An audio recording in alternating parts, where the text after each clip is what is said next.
How's it going, everyone, and welcome back. Today we are going to be finishing off part 2 of the common issues with the Honda S2000. But before I do that, I need to go ahead and address something that I mentioned in the previous video in part 1. Let's go over here and we'll kind of discuss this a little bit more in detail. So let's kind of start with this right here. Specifically, the rear wheel bearings of the Honda S2000 is kind of where I messed up in the last video. A couple of you guys have pointed out that heat may not be the only thing that's contributing to what causes these wheel bearings to fail, or just saying that heat is not what causes these wheel bearings to fail. In reality, there's a couple things that do cause these things to fail, and that is improper torquing of the rear axle nuts, which Honda did put a technical service bulletin out. They did happen to mention that if you don't torque these to 200 foot-pounds of torque, which from the factory they came at 180 foot-pounds of torque, chances of the wheel bearings failing will go up, and we definitely don't want that to happen. Another thing that can happen is just trauma to the wheels. Like, for example, if you happen to be putting a lot of sideways stress or just stress in general to that particular part of the car, specifically the rear wheel bearings, maybe you hit a corner, whatever the case may be, putting a lot of stress on that particular part of the car will eventually cause it to fail, and heat does kind of play a factor into it. Taking it to the canyons, doing aggressive driving, track days, all that kind of plays a factor into it. It's not a perfect system, but like I mentioned before in the first video, there's things that can happen that will eventually make those rear wheel bearings go bad. Now, as you can see behind me, I did happen to put the S2000 up on jack stands, and that's because we're going to be going over a couple of things that may require me to go underneath the car.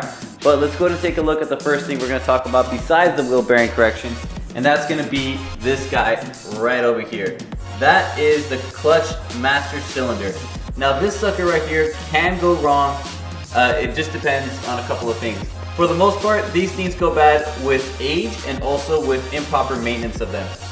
So what I mean by that is that sometimes people don't change the clutch fluid. They forget to go ahead and replace it with brand new clutch fluid, whatever the case may be. And over time, that clutch fluid is kind of corrosive, and if you have it in there for too long without changing it, chances are that that part will eventually go bad, like it did with me. That happened to me about 3 or 4 years ago, where the clutch master cylinder it stopped working. It was literally out of the blue. I drove to work, parked the car, everything was fine, came back out of work, and the clutch master cylinder was just not working. The clutch went all the way to the floor. Nothing I can do except, try to pump in it and then limped it back home and replaced it myself. Okay, so for this particular part of the video, I'm gonna need to get into the car and drop the top because it's probably gonna get better lighting that way. Okay, now that we're in the car, let's go ahead and talk about this here. Now, the transmission of the S2000, while it is a very good transmission to shift and it's also very rewarding, it is also extremely fragile. It can't really handle a whole lot of power because it wasn't designed to handle a whole lot of power. You have to be particularly careful with it. Not super gentle, but at the same time, don't be manhandling the transmission because chances are you'll break it. And what I mean by that is there are some instances where people are driving this car really fast and really aggressively, and from first, they like to slam it into second. I get it, you want to get the fastest shift time, you want to be the fastest or whatever. That is 100% not necessary, and you are going to damage the transmission.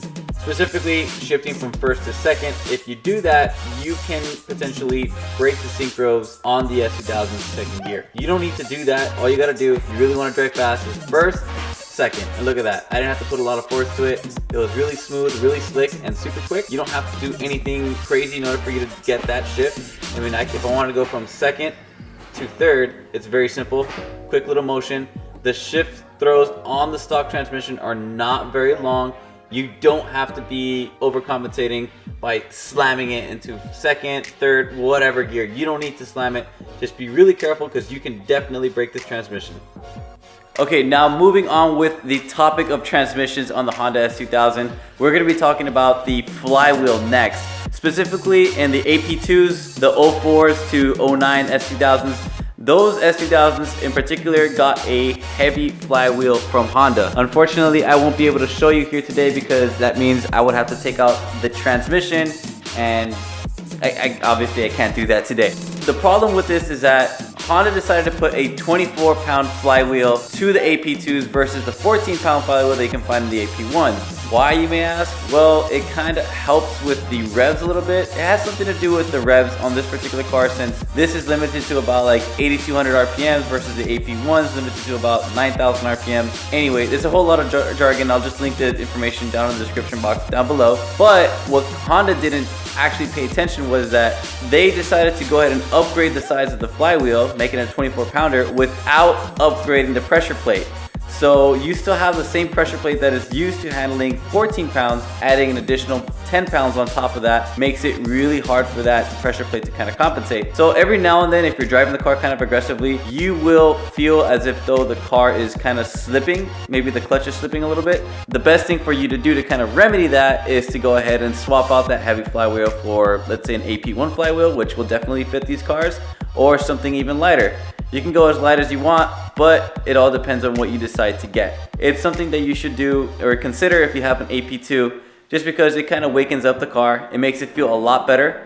I haven't done it on my car yet, but I've driven an AP2 that has a lightened flywheel, and it's night and day, completely night and day. Now for this next part of going along with the transmission theme, I gotta get down underneath the car so I can show you exactly what I'm talking about. Okay, so now we're underneath the car and we are basically where the transmission meets the engine, and we're gonna be looking at this guy right here. That is the clutch slave cylinder there. Now the slave cylinder on the AP2s in particular have something called a clutch delay valve, and that sucker is extremely annoying. As you guys remember in one of my last videos on getting this car track ready, I removed the clutch slave cylinder from the S2000 because it was such a major annoyance when I was driving. And from what I remember when I was on the track, having that transmission bog or having the car lag because of that and the heavy flywheel was really something I didn't want to experience my next track day. So I decided to go ahead and remove it. As you can see, what I'm gonna do is just remove a couple of bolts, take this out, and well, I did a whole video on it, so I can link that in the description down below for you guys. That little part right there, you can go ahead and remove it and exchange it for an AP1 slave cylinder, and it'll give you a lot better response than this one.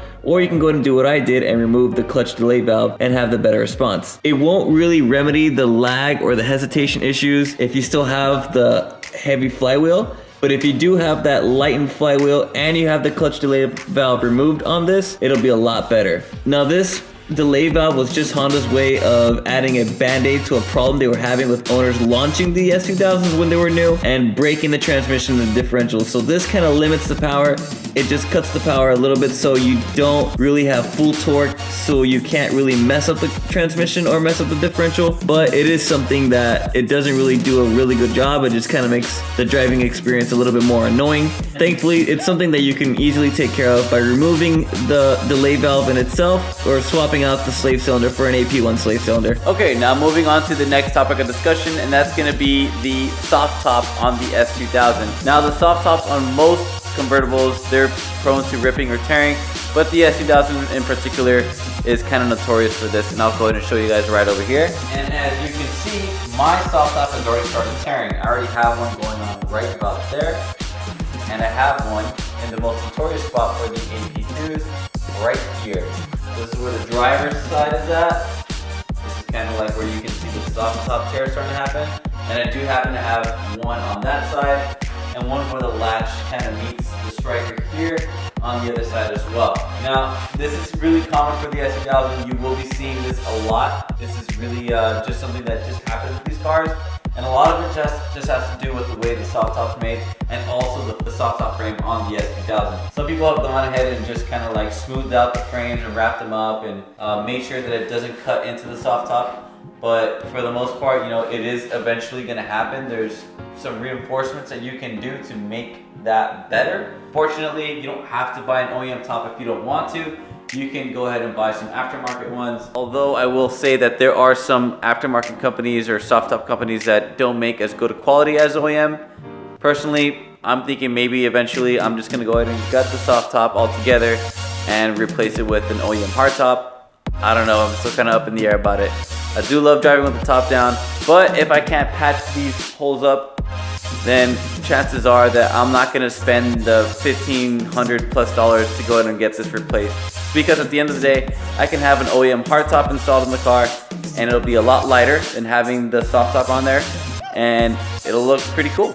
Okay, now we're going to be talking about the last topic of discussion, and that is going to be the S2000's rear differential. Now, the diffs on the S2000s, the stock diffs in particular, are all made out of glass. Yes, the AP2 differential has been upgraded with better internals, and it's a lot more capable of handling stress as opposed to the AP1s. But the truth of the matter is the differential is a weak part of the S2000. This is a well-known thing in the S2000 community because Honda didn't really think that these cars were going to be putting a lot more power than what they already do.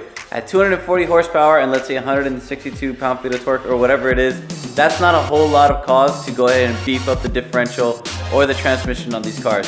So Honda just went ahead and added a differential that would suit the car just fine for what it can do. And of course, there are some owners who have decided to test the limits of these differentials and found out that yes, they are kind of weak and you can definitely break them. The AP1 differentials in particular are the weaker ones of the two, as I mentioned before, but for the most part, these differentials are all weak themselves. Fortunately for us S2000 owners, there are companies that do offer reinforcements for the differentials. Like for example, I think there is PUDDYMOD, who is a well-known member on the S2000 forums, who does reinforcements of the differentials. He has certain upgrades that you can do to it so it can make it a lot beefier. There are some vendors who do offer some upgrade kits for the S2000 where they go ahead and just give you a completely different diff than the S2000, whether it be a Nissan diff or a Ford rear end. I don't know, there's a couple of options for people to choose from. But basically what it comes down is you're not getting the stock Honda diff, you're getting it replaced with a completely different diff that can handle a lot more power than the current stock diff on the S2000. That about does it for part 2 of the common issues with the Honda S2000. I hope you guys found this video informative, and if you like this video, go ahead and hit that like button.